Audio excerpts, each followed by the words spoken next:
Hola, muy buenos días a todas y a todos.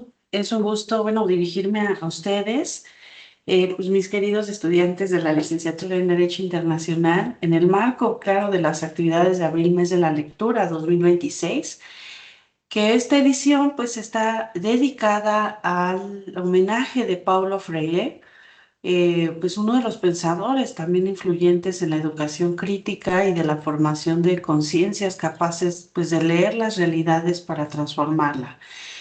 De ahí que, parte de este homenaje a este autor, pues van enfocadas muchas de las actividades que a bien la dirección ay, se me fue el nombre de conocimiento, creo que así se llama, de allá en Anahuayma y en Toluca, pues en cada espacio eligieron diversas actividades y entre ellas, su servidora eligieron esta actividad de un libro que yo dejé asignado a un grupo de cuarto semestre, enfocado obviamente al tema de la gobernanza climática. Y por eso hoy nuestra conferencia se titula Gobernanza Climática Global, las COP y retos de cumplimiento internacional, bajo el libro Esto lo cambia todo de Naomi Klein, que más que nada vengo a mostrar ese punto, esa postura que esta autora pues redacta a lo largo de su libro y que si bien les interesa, lo adquieran o lo lean, de hecho se encuentra en línea y puedan ustedes leerlo, ¿no? Y este título precisamente de la conferencia pues reúne tres dimensiones principales. La primera es conceptual. ¿Qué entendemos por gobernanza? Otra dimensión que se aborda o que se va a abordar dentro de nuestra conferencia es la jurídica e institucional. ¿Cómo se organiza esa respuesta internacional frente al cambio climático? Si bien es cierto, ya el término cambio climático ya es algo que hasta nosotros mismos lo hemos tenido presente en alguna conversación, pero no deja de pasar de moda porque lo estamos viviendo, ¿no? El cambio de temperaturas, la cuestión del tema ahora que vino lo de la contingencia, el deshielo polar, ¿no? Que a lo mejor pues no lo vemos tan cercano porque no está pasando a la vuelta de la esquina, pero ha alterado muchos ecosistemas a lo largo de la historia y eso nos permite también a nosotros como futuros profesionistas atender esas problemáticas que ya no están tan alejadas, que inclusive están ya muy cercanas. Se hablaba de un reloj mundial donde se decía que vamos a llegar a un punto sin retorno, que estamos a minutos ya de llegar a esa hora de un punto sin retorno. Lo que ya acontece después, pues ya va a ser irreversible. Entonces, parte de esta esta conferencia va enfocada a esa respuesta internacional frente al cambio climático a través de las conferencias de las partes conocidas como las COP, COP, como ven ahí en sus siglas. También vamos a ver esa crítica que nos plantea Naomi Klein cuando afirma que las crisis climáticas pues no es solamente un problema ambiental, sino una crisis política, económica, jurídica y sobre todo a nivel social. Y que parte de eso, es un tema que también he abordado con ustedes en de cuarto semestre en nuestras sesiones semanales sobre el tema de la gobernanza.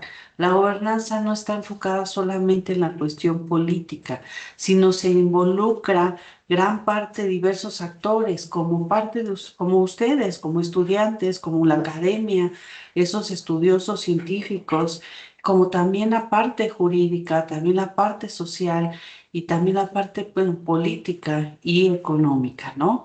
Y la intención de esta conferencia, pues no es únicamente explicar, pues, conceptos, sino su propósito es invitarles a pensar sobre este tema del cambio climático, pero desde la perspectiva del derecho internacional, pero también la responsabilidad social, la justicia climática y esta lectura crítica que pues está dentro de nuestro tiempo.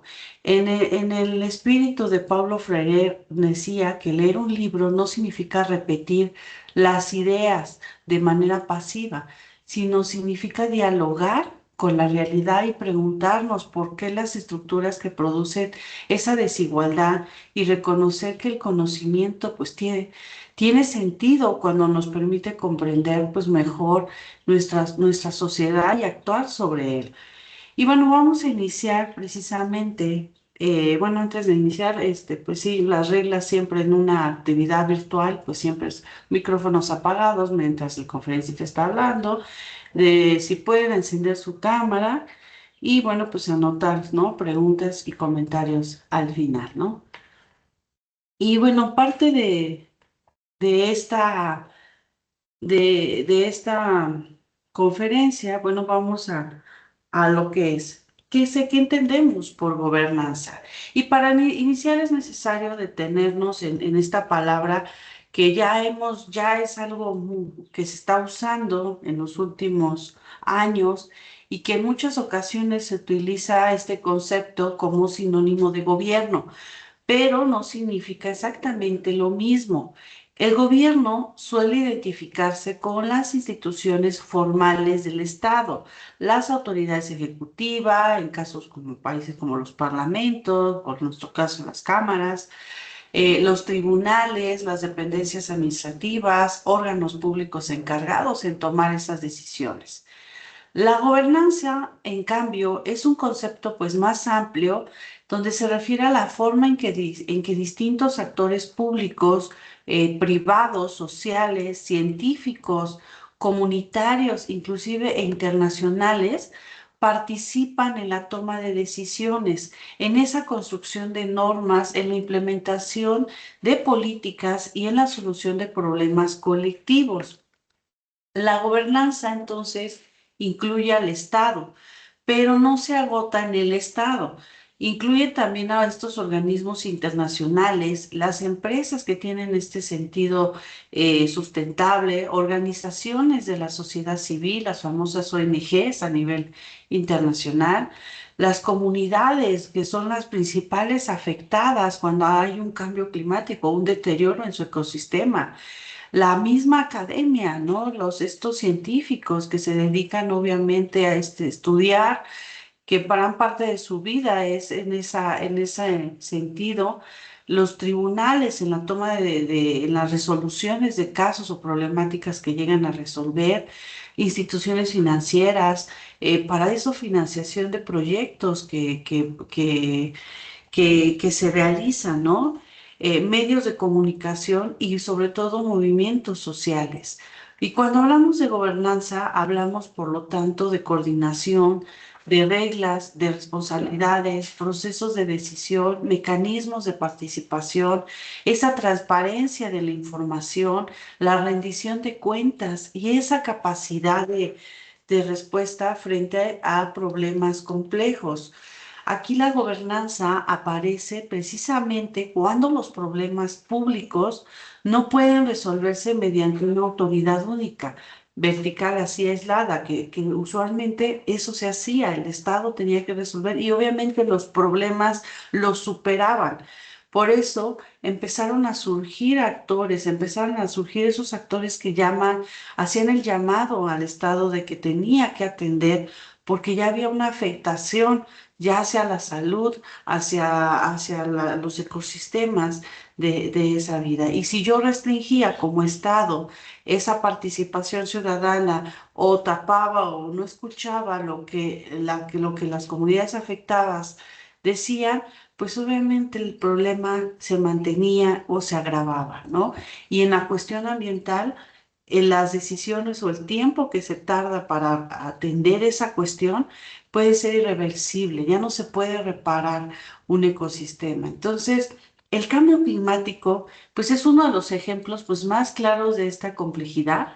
Ningún estado, por muy poderoso económicamente o militarmente que sea, puede resolver por sí solo esos problemas. Ninguna empresa pues puede enfrentarlo de manera aislada. Ninguna comunidad aunque tenga ese espíritu de protección, esa cuestión ética, puede protegerse completamente si no hay unas políticas públicas, hay cooperación internacional y sobre todo hay financiamiento. El financiamiento para esos proyectos que van en busca de esos proyectos sociales, ¿no? Aquí, pues la atmósfera, lo podemos decir, no reconoce fronteras políticas. Las emisiones generadas en un país pueden producir efectos en otros. Y escuchábamos, no sé si llegaron a leer, yo creo que en algún momento, si les dio la doctora Lili una clase, le dejo, yo recuerdo que dejaban libros en respecto en materia ambiental y uno de ellos precisamente son las cartas de Chernobyl. Si no lo han leído, búsquenlo, donde relatan obviamente que esa masa que se concentró obviamente en Chernobyl ya se está dispersando por todo el mundo. Ahí no reconoce los problemas ambientales, no reconoce esas fronteras que nosotros establecimos como estados, sino ya traspasa obviamente esas fronteras, ¿no? Las decisiones, por ejemplo, energéticas de las grandes potencias, pues sí afectan a los pequeños estados. La deforestación de una región, pues puede modificar los patrones de lluvia, alterar los ecosistemas, inclusive afectar medios de vida de miles de kilómetros. Y se hablaba el caso de Amazonas, de la selva del Amazonas donde se veía efectivamente cómo la Amazona limpia el aire y cómo gran parte de esa selva ya la están talando, ya hay una deforestación increíble y son los pulmones que alimentan a nuestro planeta, ¿no? Son los principales. No digo que son los únicos, pero sí son los principales. Por eso, bueno, parte de la gobernanza climática global puede, pues, entenderse como aquel conjunto de normas, instituciones, negociaciones, compromisos, mecanismos financieros, procesos científicos y movimientos sociales, así como las decisiones políticas mediante las cuales la comunidad internacional intenta responder al cambio climático. Sin embargo, decir que existe gobernanza climática global, pues no significa afirmar que esa gobernanza sea suficiente, sea justa o sea eficaz. Significa reconocer que existe pues un entramado de actores y reglas que intentan ordenar esa respuesta colectiva frente pues a una crisis planetaria. Y aquí la gobernanza climática global pues no puede entenderse solamente con una cuestión técnica de reducción de emisiones. Es también una discusión sobre el tema de justicia. No todos los países han contribuido pues de la misma manera al calentamiento global. No todos tienen las mismas capacidades económicas, tecnológicas e instituciones para enfrentar ese cambio climático. Y no todos sufren pues sus consecuencias con la misma intensidad. Los países históricamente industrializados construyeron a ver que si está aquí.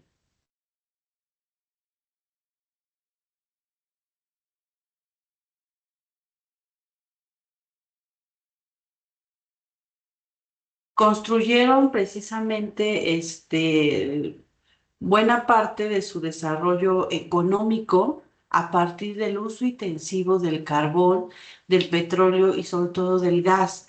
En cambio, pues muchos países, sobre todo del sur global, pues han contribuido en menor medida a la acumulación histórica eh,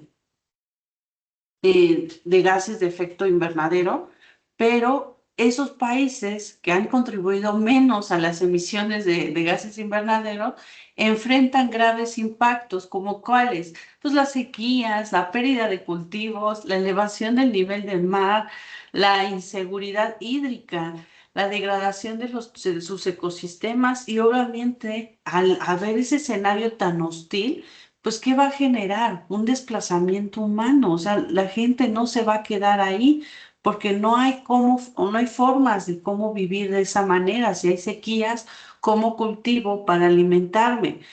¿Y cómo me hidrato? algo tan necesario.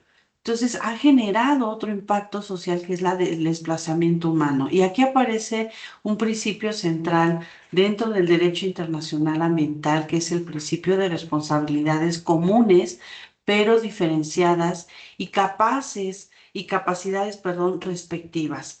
Y aquí la idea básica es que todos los estados pues tienen responsabilidad frente al cambio climático, pero esa responsabilidad no es idéntica. Todos deben de actuar, pero quienes han contribuido más al problema y cuentan con mayores capacidades, pues son los que deben de asumir esos mayores esfuerzos de mitigación, de financiamiento, de transferencia tecnológica y apoyo, obviamente, a la adaptación. Y desde esta perspectiva, la gobernanza climática global, pues no puede limitarse a pedir a todos los estados que reduzcan emisiones por igual. Debe considerar historia, capacidad, vulnerabilidad y equidad. Y esta es una, bueno, de las grandes tensiones en las negociaciones climáticas y cómo construir reglas comunes para un problema global sin borrar estas desigualdades históricas y estructurales entre los países. Y en la obra de Esto lo cambia todo del libro de Naomi Klein, pues coloca esta atención en el centro de la discusión. Aquí para la autora, la crisis climática no es únicamente una falla ambiental, es una advertencia sobre la forma en que se ha organizado la economía global, sobre la concentración del poder, sobre la desigualdad y sobre la relación extractiva que muchas sociedades han mantenido hacia la naturaleza. Y las COP, yo creo que estas siglas de las COP, que para comprender obviamente la gobernanza climática global, pues es indispensable hablar de esas famosas COP, que es decir, las conferencias de las partes. Eh, estas conferencias de las partes, pues son las reuniones periódicas de los estados parte del cual convención, pues la Convención Macro de las Naciones Unidas sobre el cambio climático, que en estos espacios los gobiernos, bueno, negocian, revisan avances, adoptan decisiones, definen mecanismos de implementación y sobre todo discuten los grandes temas de la agenda climática internacional. Las COP son al mismo tiempo, pues sí, espacios diplomáticos, jurídicos y políticos. En ellas, pues no solo participan representantes estatales, también convergen los organismos internacionales, las ONGs, estas organizaciones no gubernamentales, las comunidades indígenas, jóvenes, inclusive especialistas, hasta las mismas empresas, las universidades, medios de comunicación y sobre todo movimientos sociales. Porque cuando hablamos de gobernanza, para atender un problema no puede ser una sola persona, tiene que involucrarse más actores y que el Estado como principal actor y sujeto del derecho internacional debe de permitir ese escenario de democracia, por ejemplo, en nuestro caso de democracia ambiental. Y esto muestra que la gobernanza climática global pues es multinivel y multiactor. No obstante, bueno, pues las COP también expresan pues estas limitaciones del multilateralismo, que en ellas se observan pues no tensiones entre países pues sí desarrollados y países en desarrollo, entre economías dependientes de combustibles fósiles como son la mayoría, y estados que exigen una transición energética urgente. Y entre esos compromisos ambientales y prioridades económicas, es entre ese financiamiento, bueno, prometido y financiamiento realmente entregado, pues vemos obviamente pues esas limitaciones, ¿no? Porque es muy fácil decir, pues que empleen energías renovables, ¿no? eh, Toda la infraestructura que conlleva implementar ese tipo de energías renovables, pues es un costo que a lo mejor un estado por sí solo no puede soportar, no puede implementar a corto plazo. Necesita obviamente tener un financiamiento para que ese financiamiento, bueno, destine a ese tipo de proyecto que va en beneficio al ambiente, ¿no? Eh, Claro que las COP producen, bueno, pues acuerdos, producen decisiones, declaraciones, mecanismos y compromisos, pero el gran desafío, pues sí es convertir esas palabras en acciones concretas. En derecho internacional, firmar un acuerdo, pues es importante, pero no basta con esa firma. El cumplimiento exige precisamente esa implementación nacional con presupuestos, leyes, instituciones, esa vigilancia, la participación pública y los mecanismos, sobre todo de rendición de cuentas. Desde lo más básico, y lo veíamos en la sesión pasada de Derecho Ambiental, cuando hablamos de gobernanza en materia ambiental, el hecho de una obra, ¿no? Una obra del Estado, como a lo mejor fue el Tren Maya, como a lo mejor ahorita que está de moda ahorita el tema del AIFA, del tren suburbano al AIFA, se hace antes de una operación, se supone que se hace una evaluación sobre todo el del impacto ambiental. ¿Qué tanta afectación puede ser o alterar esa obra? Cuando las comunidades cercanas detectan que hay un deterioro o que hay una afectación hacia su ecosistema, si hay un río que ellos utilizan para vivir, pero y esa obra afecta, obviamente contamina ese río, obviamente las comunidades, sobre todo cercanas o afectadas, pues van a protestar, van a alzar la voz. Y si yo como Estado, porque ya quiero, ya estoy comprometido y pues es por parte de mi campaña, puro político, pues obviamente va a ser al lado, no va a haber rendición de cuentas, no va a mostrar lo que la misma comunidad exige. Y es obviamente la evaluación que hizo para construir esa obra, esa documentación. Por eso esos mecanismos de rendición de cuentas fortalecen obviamente cuando hablamos de democracia ambiental.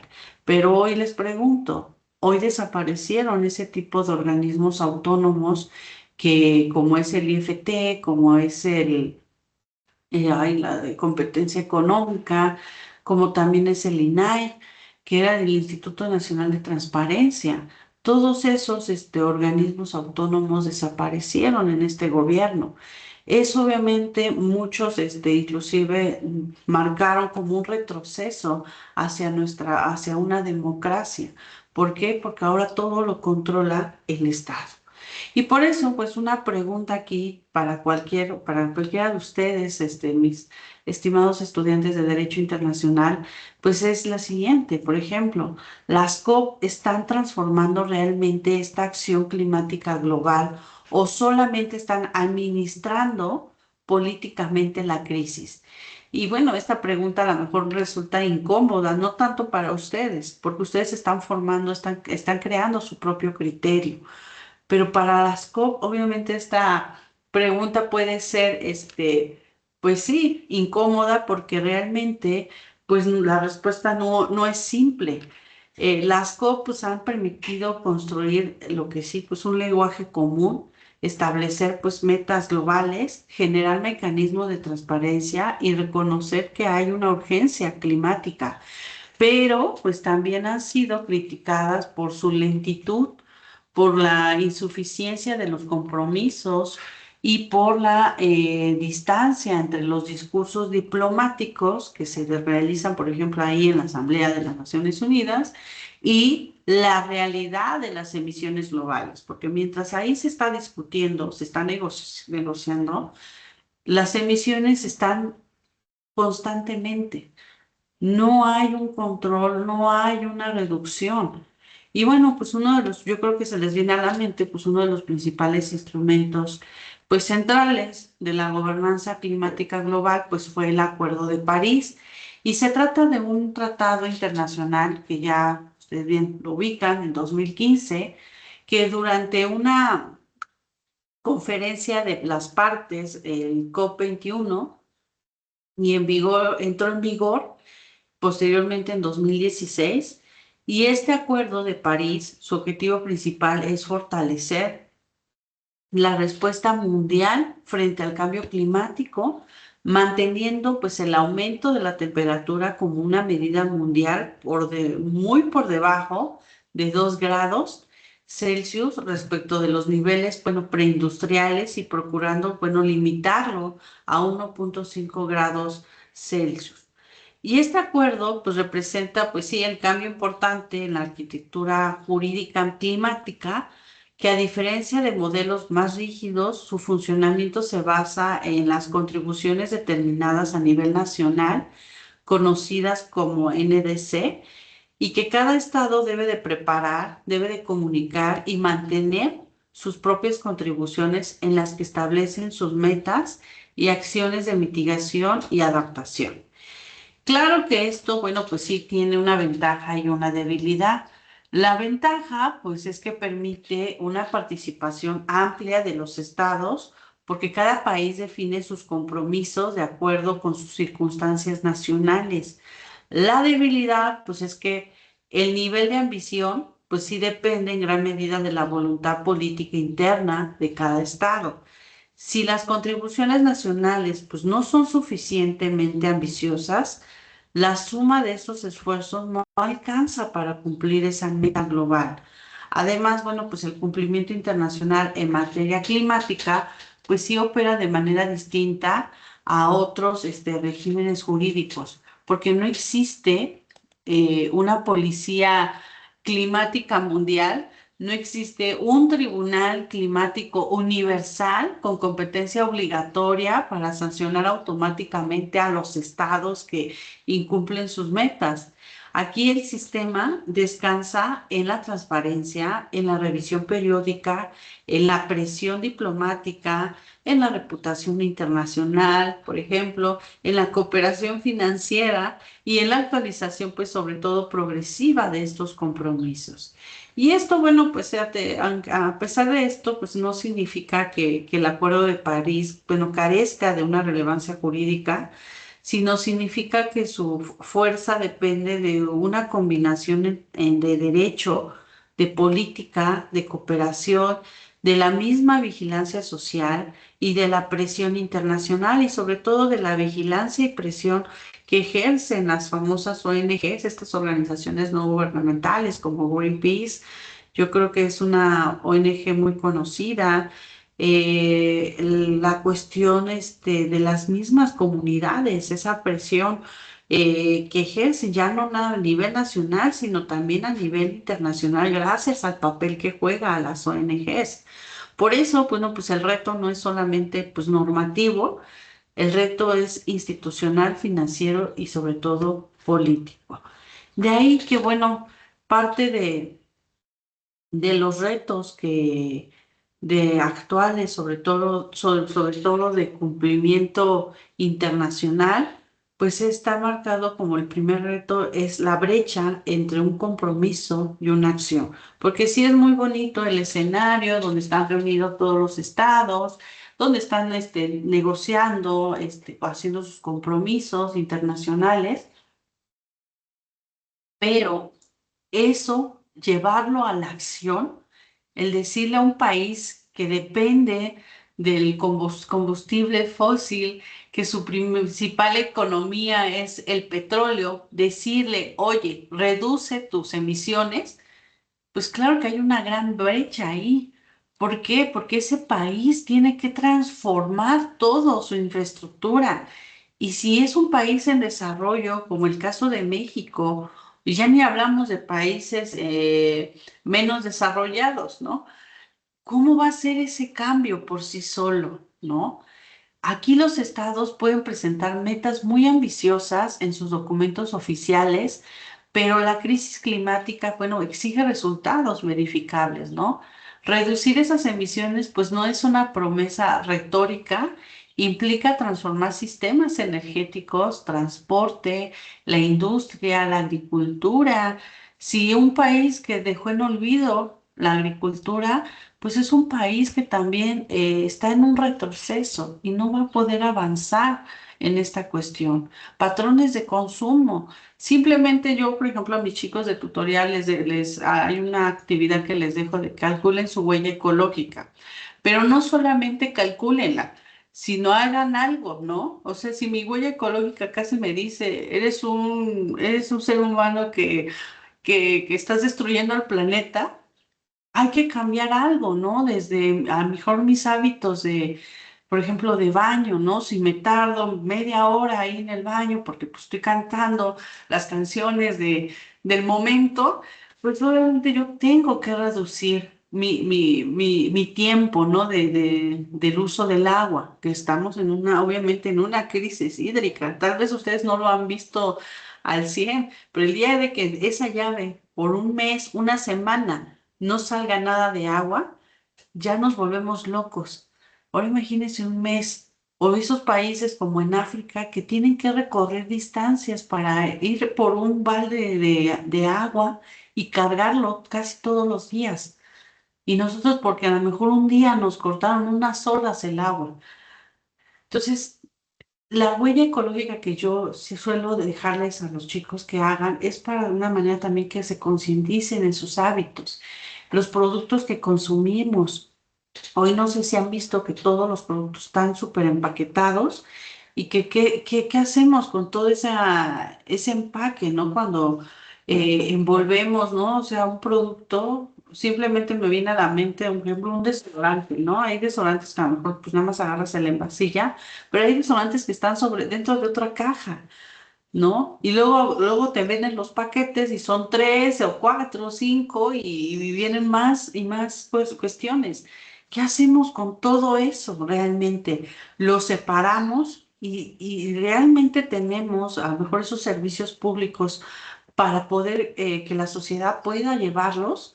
Ahora parece un poco complicado el ser o querer ser sustentable o querer ser este, friendly con el planeta. No lo podemos hacer porque es costoso, ¿no? El hecho a lo mejor de comprar, por ejemplo, un cuaderno. Yo recuerdo que yo compraba esos cuadernos que supuestamente son sustentables, eran muy caros, eran arriba de 100 pesos un cuaderno de 100 hojas, casi 200 pesos, a comparación de un cuaderno que a lo mejor me acuerdo que estaban a 10 o 15 pesos, pues obviamente es una gran diferencia de cambio, ¿no? Y son ejemplos a lo mejor muy burdos, pero es la realidad que a lo mejor nosotros vivimos. Ese cambio a lo mejor desde lo que nosotros podemos hacer como seres humanos, el cambiar nuestros hábitos, el uso de muchas cosas que a lo mejor pues todo eso hay un impacto obviamente a nuestro medio ambiente, esos patrones de consumo, la infraestructura urbana y sobre todo las políticas fiscales. Otro reto, pues sí, es la insuficiencia de las metas nacionales. Aunque el Acuerdo de París establece una dirección común, muchas contribuciones nacionales pues no son compatibles con la meta de 1,5 grados Celsius. Y esto pues sí genera una distancia entre el objetivo jurídico político y la trayectoria real de las emisiones. Desde el derecho internacional, esta distancia plantea una pregunta de cómo fortalecer esa obligación de aumentar progresivamente esa ambición de una meta de 1,5 grados a menos grados, ¿no? Y el tercer reto, pues, es la financiación climática, esa transición energética, la adaptación al cambio climático, la protección costera, la restauración de ecosistemas, los sistemas de alerta temprana y la atención de pérdidas y daños que requieran recursos sin financiamiento suficiente, pues muchos países en desarrollo sobre todo, pues no pueden implementar esos compromisos que se ven muy bonitos en papel, en esas reuniones en las famosas COP que se llevaron a cabo, pues es muy complicado implementar esos compromisos. Y aunque tengan esa voluntad política, suele ser insuficiente si no hay una financiación climática. En la COP29 se acordó elevar la meta de financiamiento climático para países en desarrollo a 3.000, ¿qué era? 300.000 millones de dólares anuales hacia al 2035. Además, bueno, también de impulsar, busquen, ¿no? Los compromisos de esa conferencia de partes de 29, la COP29, búsquenla, vean qué compromisos se asumieron. Además, bueno, aparte, bueno, de impulsar estos esfuerzos para escalar a un financiamiento, pues cerca de 1 billón de dólares anuales. Y claro que esta decisión, pues muestra que el financiamiento se ha convertido en uno de los ejes más sensibles dentro de la gobernanza climática global. Sin embargo, pues también nos muestra que el problema pues no se resuelve solo con anunciar cifras y es necesario aquí discutir el origen de esos fondos, la accesibilidad que pueden tener esos estados a ese financiamiento, si es carácter público o privado, si su distribución y su capacidad real para atender las necesidades urgentes. Otro reto que podemos ver es la transición de frente a los combustibles fósiles. En la conferencia de partes 28 se reconoció la necesidad de avanzar en una transición para alejarse, obviamente, de los combustibles fósiles en los sistemas energéticos, pues de una manera más justa, ordenada y equitativa. Claro que esta formulación fue considerada histórica porque incorporó por primera vez un lenguaje explícito sobre combustibles fósiles en una decisión final de una conferencia de partes. Sin embargo, pues sí, para muchos actores sociales y científicos, el lenguaje pues todavía resulta insuficiente porque no estableció una eliminación obligatoria, calendarizada y plenamente, bueno, pues exigible, ¿no? Déjame ver si aquí está. Eh, otro, otro reto, por ejemplo, es esta fragmentación que vemos del derecho internacional. La gobernanza climática, bueno, convive con el derecho comercial, el derecho de las inversiones, los tratados de libre comercio, el derecho de los derechos humanos, el derecho del mar, el derecho de los pueblos indígenas y el derecho internacional económico. Una política climática puede entrar en tensión con intereses comerciales o con expectativas de inversionistas. Por eso, bueno, pues ustedes, mis futuros abogados internacionalistas, pues deben de comprender que el cambio climático también atraviesa todo un sistema jurídico internacional.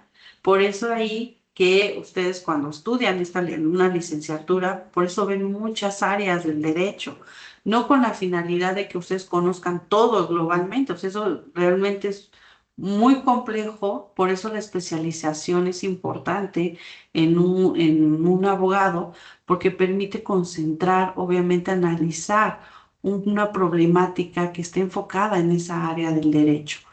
En el caso de la gobernanza climática, pues convive con cada una de las áreas que regula en este caso del derecho internacional. Otro reto, pues claro que es la protección a los derechos humanos. La crisis climática afecta el derecho a la vida, a la salud, al agua, a la alimentación, a la vivienda, a la misma cultura, el territorio y a un medio ambiente sano que nosotros proclamamos en nuestro artículo cuarto constitucional. Por ello, el cumplimiento climático pues no debe de medirse únicamente en toneladas de carbono reducidas, también debe de evaluarse en términos de protección de personas, comunidades, los ecosistemas y sobre todo el término que a la ONU le encanta proclamar para nuestras generaciones futuras. Otro reto es la verificación. Los estados deben de reportar avances, pero la información, claro que debe ser clara, comparable y verificable, no nada más entregar por entregar. Aquí el marco de transparencia y el balance mundial del Acuerdo de París, pues son herramientas relevantes porque les van a permitir evaluar ese progreso colectivo. Sin embargo, la transparencia solo tiene sentido si se traduce en corrección de un rumbo, mayor ambición y sobre todo una responsabilidad política. Yo no me voy a la reducción hasta 1,5 Celsius de la temperatura, yo voy por más, no me voy por el mínimo. Yo como Estado voy a hacer el esfuerzo de hacerlo más. Claro que si todos tendrían esa idea, pues la reducción y lo que se proclamó en el Acuerdo de París, pues se cumpliría. Pero, pues aquí entra mucho la cuestión de estas ambiciones políticas y económicas de cada Estado. Naomi Klein, claro que en esta lectura, pues es bajo una lectura crítica de la crisis climática que nos aporta, por ejemplo, Naomi Klein en este tema de la gobernanza climática, pues en este libro de Esto lo cambia todo, parte de una postura fuerte, que el cambio climático no es un problema ambiental aislado, sino una crisis que revela las contradicciones del modelo económico dominante. Aquí la autora, que es el capitalismo, pero aquí la autora sostiene que la crisis climática pues no obliga a replantear la forma en que producimos, consumimos, comerciamos, regulamos y entendemos por lo que es un desarrollo económico. Si ustedes cuando lo empezaron a leer o si les interesa leerlo, desde sus primeras páginas de este libro, Klein plantea que la crisis climática desafía esa ideología del libre mercado porque exige, bueno, planificación, exige regulación, cooperación, inversión pública y sobre todo protección de bienes comunes. En otras palabras, la crisis climática exige precisamente aquello que durante décadas pues fue presentado como un obstáculo para el crecimiento económico. Para Klein, pues no basta con confiar en que el mercado resolverá el problema por sí solo. Tampoco basta con depositar toda la esperanza en una solución tecnológica futura. Aquí la autora advierte que muchas respuestas pueden convertirse en formas de aplazar decisiones profundas. Los mercados de carbono, las compensaciones, las ciertas soluciones tecnocráticas pueden reducir el problema climático a una operación financiera, sin transformar estas causas estructurales, bueno, de la crisis. Y esta crítica, bueno, para ustedes, estudiosos del derecho internacional, nos obliga a preguntar si los instrumentos jurídicos existentes están diseñados para transformar las causas de crisis o solamente para gestionar los efectos del cambio climático. Y también nos obliga a analizar quién participa en la toma de decisiones, quién financia la transición, quién asume los costos, quién obtiene beneficios y quién queda obviamente excluido. Y el título, Esto lo cambia todo, pues puede leerse de dos maneras.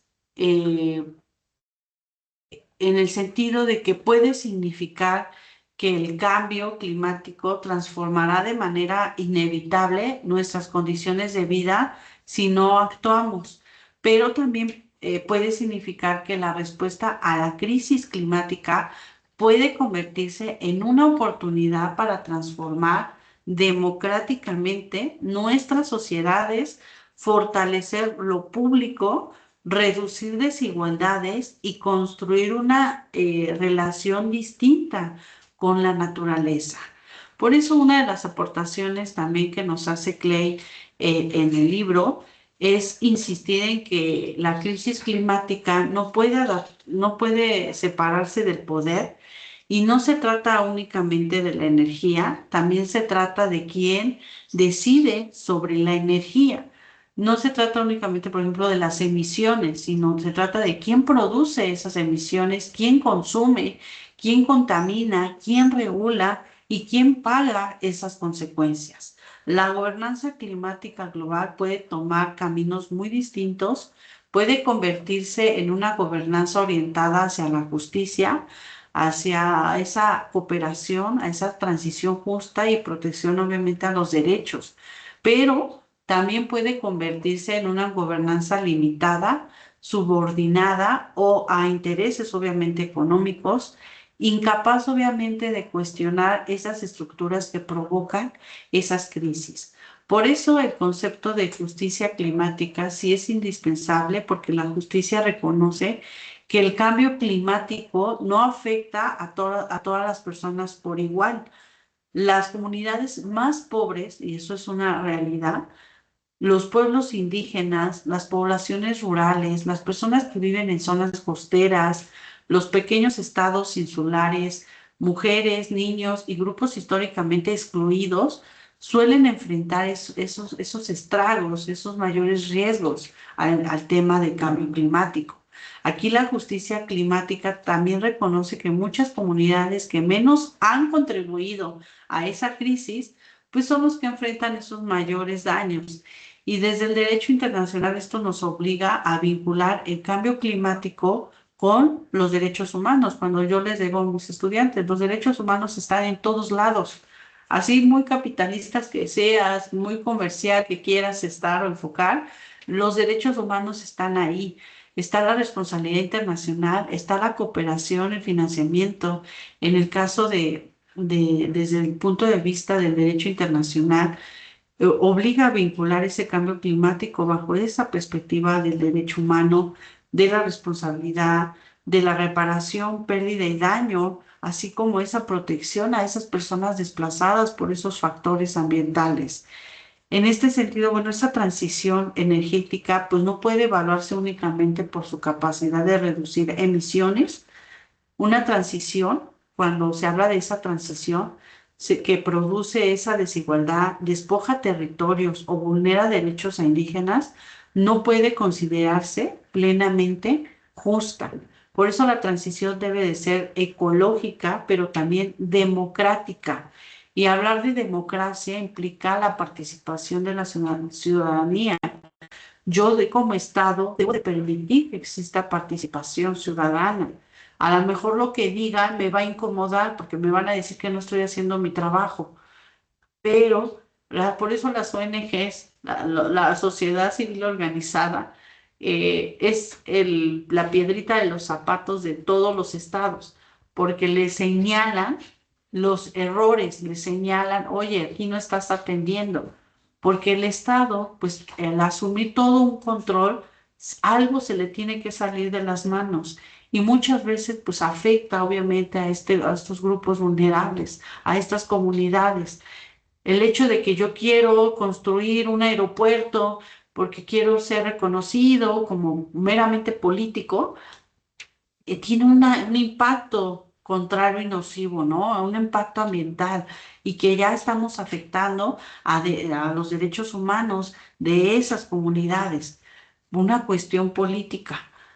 Claro que todo eso no se habla de justicia. Por eso cuando se habla de una transición, cuando yo quiero hacer un cambio, esa transición tiene que ser justa, de una manera que el cambio, el movimiento que yo tengo que hacer, no afecte a las partes involucradas y que sea yo más democráticamente posible y socialmente responsable. El desde yo permitir opiniones, el yo permitir que se involucren estos actores, es cuando ya hablamos de una gobernanza en materia ambiental. Por eso también las COP, aunque vemos que o las criticamos en el sentido de que por su lentitud, por su ineficacia en acciones, podemos decir, pues no son necesarias o son insuficientes. Hoy las COP también decir eso, pues también es erróneo. Las COP son necesarias, pero sí no son suficientes. Y esta afirmación resume pues una de las tensiones centrales del tema de la gobernanza climática global. Son necesarias porque permiten, estas conferencias de partes permiten sostener el diálogo multilateral, porque ya vimos que un solo estado o dos o tres estados no pueden hacerle frente a la crisis o el cambio, a ese problema del cambio climático.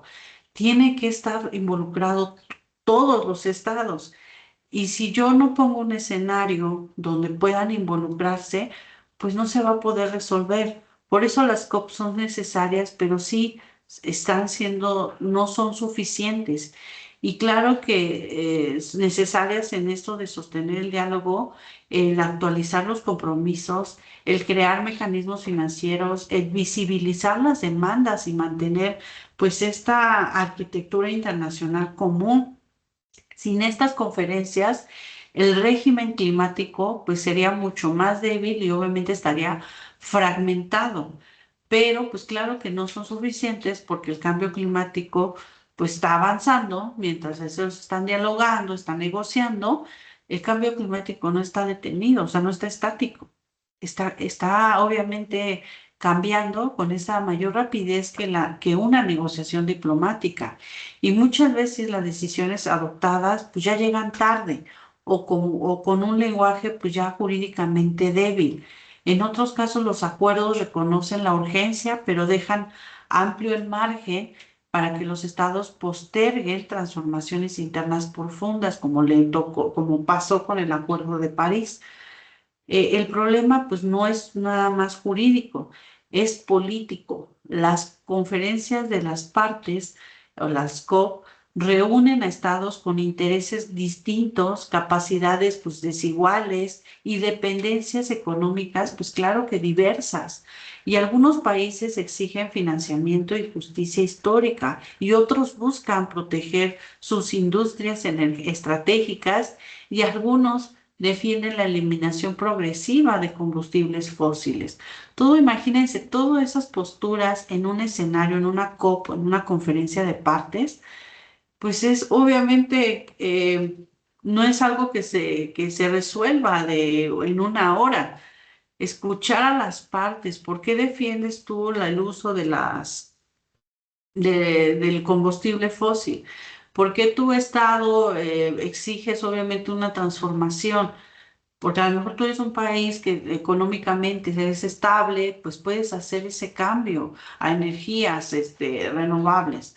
Pero yo como país en desarrollo, donde no solamente tengo esta problemática, tengo miles, cuestiones de inseguridad, cuestiones económicas, cuestiones sociales, pues la verdad, la cuestión ambiental la paso a quinto plano.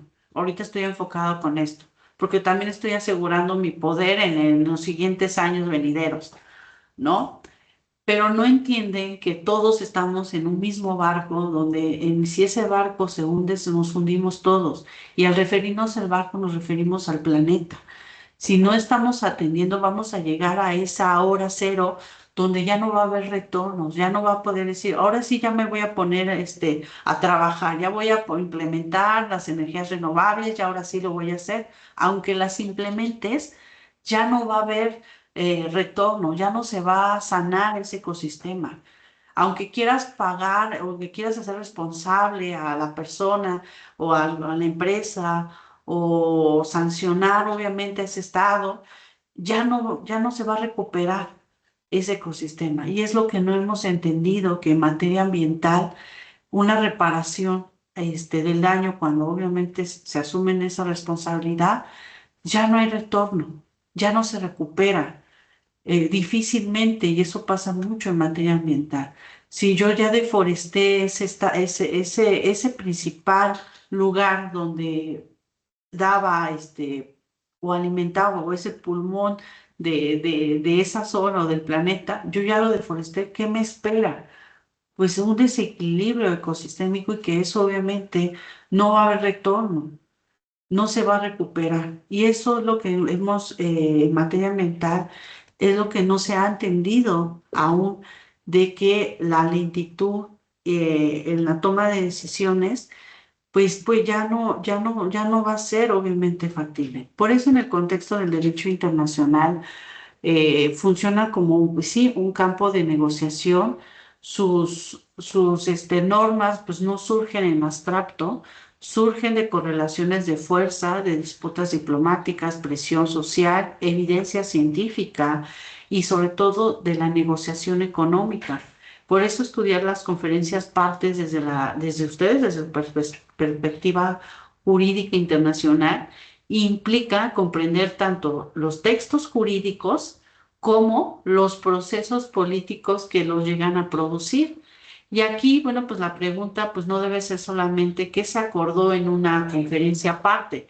También debemos de preguntarnos quién impulsó ese acuerdo, qué lenguaje se logró incluir, qué lenguaje fue excluido, qué obligaciones quedaron muy abiertas, qué mecanismos de implementación existen y qué actores deberían de vigilar ese cumplimiento.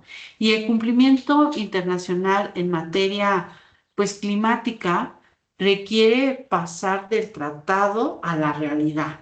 Un Estado cumple cuando transforma sus compromisos internacionales en políticas públicas, presupuesto, leyes, planes sectoriales, mecanismos de participación, sistemas de medición, sobre todo regulaciones y acciones concretas. Lo vemos internamente en un Estado. Y cumplir no es únicamente presentar estos informes.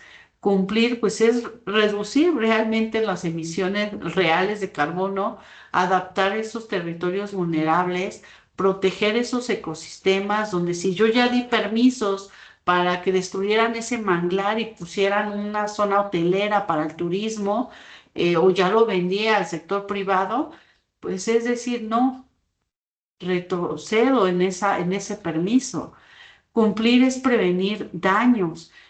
También cumplir es prevenir, es financiar a quienes necesitan ese apoyo. Si una comunidad tiene un proyecto para recuperar a lo mejor ese río que abastece o ese lago que abastece a comunidades, a zonas urbanas, pues los apoyo, les doy el financiamiento necesario para que se logre, obviamente, recuperar esa cuestión. Cumplir es respetar los derechos humanos en la transición. Cuando yo hago una transición de mejora sostenible o de cambio sostenible, yo no puedo pasar por encima de los otros derechos.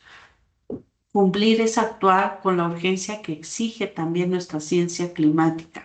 Y desde la perspectiva del derecho ambiental internacional, pues no debe de entenderse como una rama decorativa o secundaria, como así lo hemos visto. Ah, qué bonito es estudiar derecho ambiental internacional. Me siento tenían un término muy hippie o muy hipster, algo así decían antes. Estudiar el derecho internacional ambiental es una herramienta central para enfrentar pues uno de tantos desafíos que hoy vivimos como sociedad internacional, porque su eficacia depende de esta articulación entre tratados, instituciones, tribunales, políticas nacionales, la misma participación ciudadana y sobre todo la presión social. La litigación climática es un ejemplo de cómo el cumplimiento empieza a discutirse también ante tribunales nacionales, regionales y hasta las cortes internacionales. Y cada vez más personas, comunidades y sobre todo organizaciones acuden a los tribunales para exigir que los estados y que las empresas actúen frente al cambio climático. Y esto muestra que la gobernanza climática pues ya no se reduce en esas conferencias parte, también se disputa en los tribunales, en congresos, en las comunidades y sobre todo en la opinión pública. Y en el marco, obviamente, de abril, pues mes de la lectura, dedicado pues a Paulo Freire, nos ofrece esa oportunidad para pensar sobre una educación crítica. Recuerden que Freire nos decía que leer pues no era solamente recorrer palabras, leer era comprender el mundo, identificar en este caso las relaciones de poder, reconocer injusticias y participar en esa transformación. Y desde la perspectiva de Naomi Klein, no significa aceptar todas sus tesis de manera automática, todas esas posturas de manera automática. Significa que dialogar críticamente con ellas, significa preguntarnos qué aporta su análisis al derecho internacional ambiental, qué límites tiene su planteamiento, por ejemplo, de Naomi Klein, qué aspectos pueden discutirse y qué preguntas nos obligan a formularnos nosotros como como formadores de nuestro propio criterio. Y ustedes como estudiantes están llamados no solamente a leer textos jurídicos, sino también todo lo que involucra ese estudio científico, desde conocer, claro, pues los instrumentos jurídicos internacionales como el Acuerdo de París, así como también los principios ambientales que, bueno, ya los de cuarto ya conocen y también los que van más avanzados. También debemos de preguntarnos por la justicia, la desigualdad, la eficacia y sobre todo la responsabilidad. Y la lectura crítica permite comprender que el cambio climático pues no es una noticia distante, es un problema ya jurídico, económico, social, ético y sobre todo político. Y afecta obviamente las relaciones entre los estados, la protección de los derechos humanos, la movilidad humana, la seguridad alimentaria. Imagínense, o sea, cuando estemos en cero agua, pues no va a haber alimento, no va a haber esta cuestión de campo, porque no hay agua, no hay cómo abastecer eso. Por eso se habla también de seguridad alimentaria, el comercio, las inversiones. Al faltarnos estos recursos, pues no va a haber inversión. El dinero no va a comprar o no va a que crezca un árbol o una selva. Si ya se destruyó, ya no hay un retorno para volver a repararlo. Aquí, dentro del espíritu de Paulo Freire, esta actividad de esta conferencia busca provocar preguntas que ustedes quieran buscar esas respuestas. ¿En quién tiene la voz en la gobernanza climática? ¿Quién queda afuera? ¿Qué tipo de desarrollo defendemos? ¿Qué obligaciones tienen los estados y qué responsabilidades tienen las empresas? También, bueno, el papel, qué papel pueden desempeñar las comunidades y cómo puede el derecho internacional, sobre todo, contribuir a esa transición justa que se, que se, que se dice dentro de esas conferencias parte, ¿no? Y para ustedes que estudian pues el derecho internacional, la gobernanza climática es un campo de formación indispensable. El cambio climático exige conocer tratados, principios, instituciones y sobre todo mecanismos de solución de controversias. También les exige habilidades profesionales concretas. Un internacionalista puede participar en negociaciones, asesorar a instituciones públicas, elaborar análisis normativos, acompañar, por ejemplo, proyectos de cooperación, diseñar políticas de cumplimiento, intervenir en litigios climáticos, en esos casos de litigios, evaluar los impactos jurídicos de proyectos energéticos o trabajar directamente con las comunidades afectadas. Tienen ahí un campo de acción. Luego me preguntan, maestra, ¿yo qué puedo hacer? Pues tu misma formación te puede dar esas habilidades para que tú intervengas en estos puntos. No vas a ser el salvador de toda la crisis. Claro que puedes contribuir a esa justicia climática. El cambio climático, pues tal vez no será un tema marginal en el futuro del derecho internacional, será un eje transversal porque afectará ya la agenda de los derechos humanos, el comercio, la seguridad, la migración, en temas de inversión, en temas de desarrollo sostenible, en responsabilidad internacional. Por ello, comprender ahorita la gobernanza climática ya no es opcional. Es parte dentro de su formación jurídica contemporánea. Por eso Naomi Klein en su libro nos recuerda que la crisis climática exige pensar pues más allá de soluciones superficiales y desde el derecho internacional esto significa preguntarnos por la capacidad real de las normas que transforman conductas por la fuerza de los mecanismos de cumplimiento y por la posibilidad de construir pues una gobernanza pues más democrática y justa. Y cuando les digo democrática me refiero a que exista esa participación ciudadana, esa rendición de cuentas, esa cuestión que muchas veces pues no está presente.